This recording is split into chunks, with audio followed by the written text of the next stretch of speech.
지난 말씀 다시 묵상하겠습니다. 먼저 기도하시겠습니다. 하나님, 매일 정신없이 흘러가는 삶이지만 하나님 안에서 우리의 참된 안식과 평안을 얻기를 원합니다. 세상 가운데 흐릿해졌던 믿음 바로잡아 세상보다 문제보다 크신 하나님을 바라보길 발견하길 원합니다. 내 영혼아 깰지어다. 내 하나님을 찬양할지어다. 주만 바라볼지어다. 그렇게 인도하실 것을 믿고 의탁하오며 우리 구주 예수 그리스도 이름으로 기도드리옵나이다. 아멘. 오늘은 수치가 떠나가다 2로 진행하도록 하겠습니다. 말씀은 여호수아 5장 9절의 말씀 동일합니다. 말씀 읽겠습니다. 여호와께서 여호수아에게 이르시되 내가 오늘 애굽의 수치를 너희에게서 떠나가게 하였다 하셨으므로 그곳의 이름을 오늘까지 길갈이라 하느니라. 아멘. 오늘은 출애굽 1세대에 이어서 출애굽 2세대의 수치를 떠나가게 한 이야기를 좀 나누고자 합니다. 2세대에게 있어서 수치는 땅이 없어서 유리하며 주변 나라들의 그런 비방이 있겠지만 무엇보다도 애굽에 나와 출생하고 자란 이들이 이 하나님의 언약의 상징인 할례를 받지 못했다라는 것이 있습니다. 할례가 무엇입니까? 몸에 새기는 하나님과의 언약입니다. 우리가 구두, 말로 언약을 맺기도 하고 문서로 언약을 맺기도 하지만 특별히 할례는 몸에 새기는 언약입니다. 그래서 특별하죠.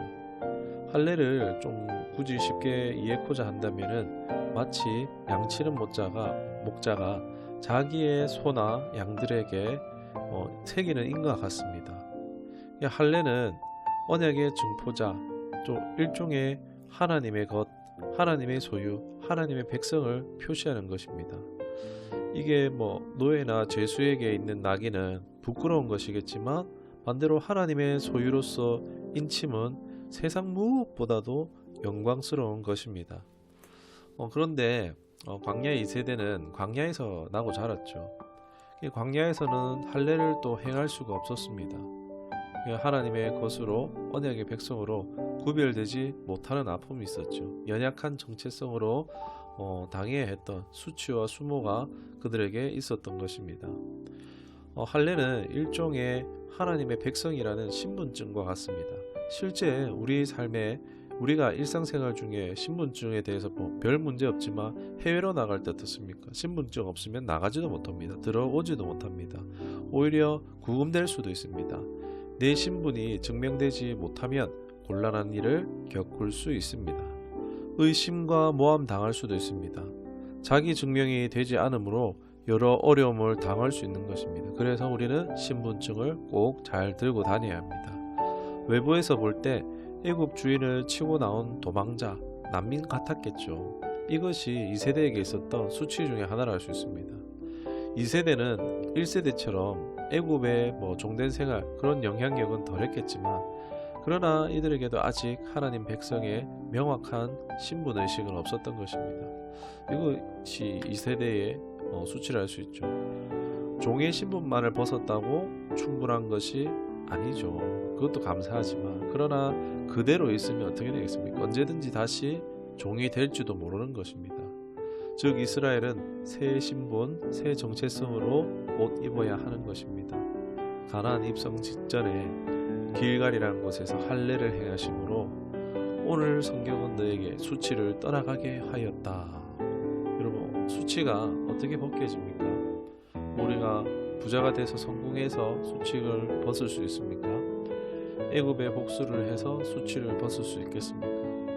하나님이 할례를 통해서 주시는 새로운 신분으로서 이 언약의 친백성 되게 하심으로써 이제 애굽의 종된 과거와는 완전히 이별하게 해주시는 하나님 놀라운 은혜를 베풀어 주십니다.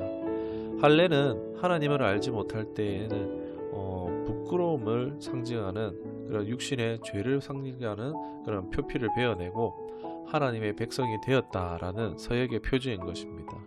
그 하나님의 통치, 다스림에 들어간다는 것입니다. 그리고 할례를 행한 곳은 길갈이라는 곳이었는데 뭐 이것을 원어로 생각해 볼 때 뭐 수레바퀴가 굴러간다라는 뜻이지만, 그러나 다른 주석학자들은 해석할 때 이 음역을 길갈이 아닌 겔갈로 봐서 겔은 똥이고 이제 굴려보내다 해서 똥을 굴려보내다라고 해석을 봅니다. 똥은 무엇입니까? 모든 사람이 피하고 싫어하는 것이죠.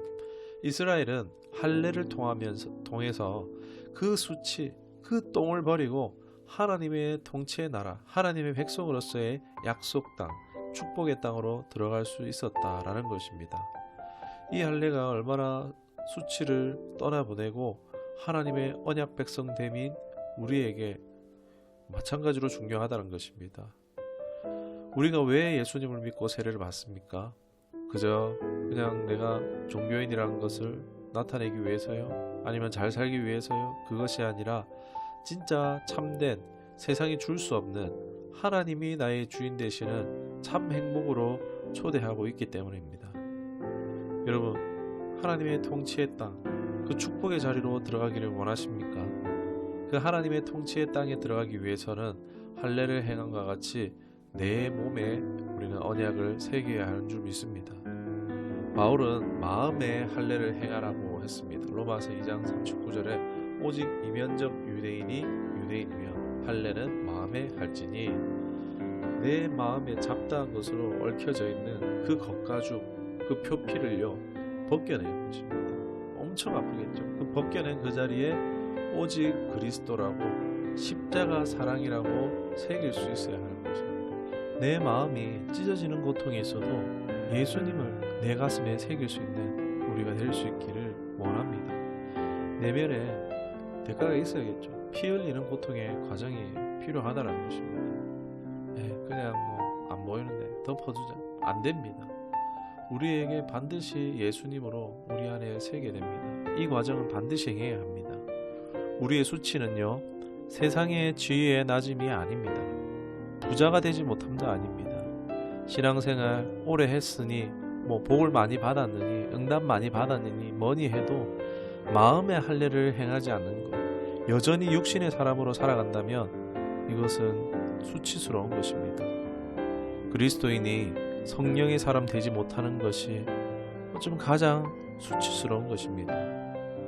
예수님을 믿음으로 성령의 사람으로 사는 것이 이제 이전과는 작별하고 새 사람으로 살아가는 삶입니다. 수치스러운 과거는 떠나보내고 하나님의 백성 되어 젖과 꿀이 흐르는 땅, 가나안의 삶 같은 주님의 통치 안에, 주님 나라 안에서 살아가는 것입니다.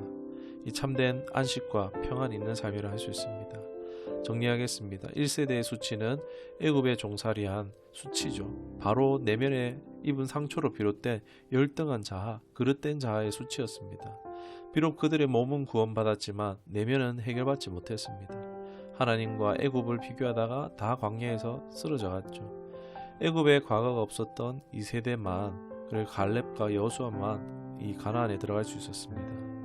우리도 예수님을 믿지만 여전히 상처 입은 과거는 해결하지 못해서 내면의 쓴뿌리가 끊임없이 우리의 발목을 잡고 복된 길, 승리의 길로 가지 못하게 방해합니다.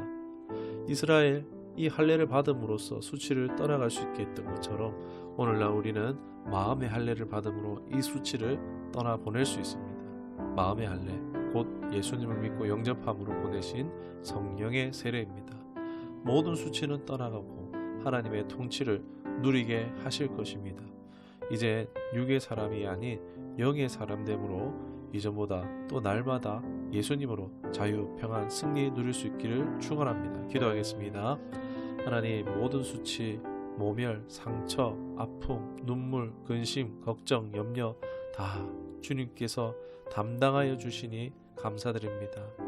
우리가 그 주님께 나아가 마음의 할례 받기를 원합니다.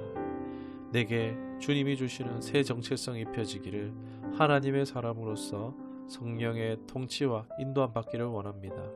말씀이 내 삶의 실제가 되는 축복을, 응답을 누리기를 원하오니 감사드리며 우리 구주 예수 그리스도 이름으로 기도드리옵나이다. 아멘.